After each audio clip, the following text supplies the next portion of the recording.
Dans le film Bob Marley One Love, dans les salles de cinéma à partir de ce mercredi 14 février, on peut voir Bob Marley jouer au football. L'artiste était un amoureux du ballon rond, il y jouait régulièrement, même qu'il a joué contre 5 joueurs du FC Nantes en juillet 1980. Mon nom est Gilles Rampillon, footballeur professionnel au FC Nantes de 1970 à 1982, international, numéro 10.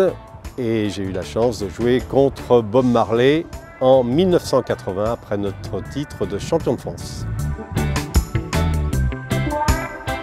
Alors le match a eu lieu le 2 juillet 1980. Nous étions champions de France avec le FC Nantes et nous avions appris que Bob Marley voulait faire un match contre les champions de France, le FC Nantes. Nous avions fait l'entraînement classique ici au centre sportif de la Genolière. On a vu le bus des Wailers arriver, Bob Marley descendre. Le club lui a offert un maillot européen puisque nous étions sponsorisés par Européen. Nous avons fait un match à 5 contre 5, donc 5 joueurs du FC Nantes, Jean-Paul Berthornemann, Henri Michel, Bruno Baroncelli, Loïc Amis et moi-même, contre les Wailers, Bob Marley, les Wailers. On était renforcé par notre gardien remplaçant Jean-Marc Desrousseaux, mais c'était bien une équipe conduite par Bob Marley. Et on était sur ce terrain, stabilisé à l'époque, et on a fait un match de 45 minutes, un timing partagé, puisque le soir, il se produisait au parc des expositions de la Beaujoire. Lors du concert, il a joué avec le maillot du FC Nantes, floqué européen.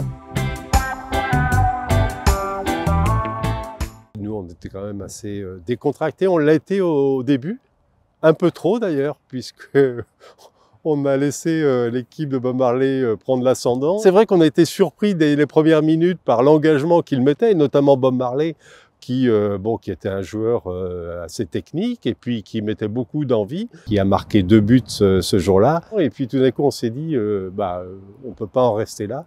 Donc on a gagné difficilement, on peut dire le mot, 4-3. Mais l'honneur était sauf et puis ils avaient fait très bonne figure parce que ça aurait pu être un match aussi à sens unique et un match très équilibré avec beaucoup d'engagement, de combativité et puis des qualités techniques indéniables de leur côté.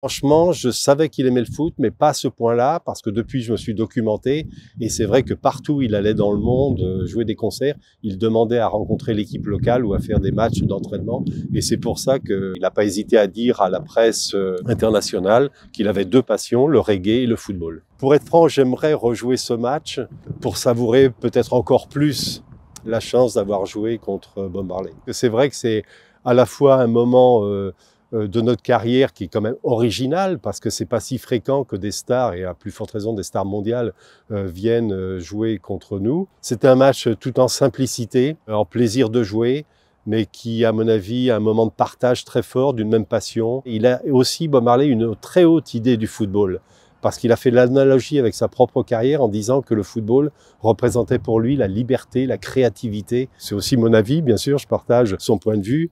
Mais l'entendre de la part de Bob Marley, c'est évidemment une référence pour le football.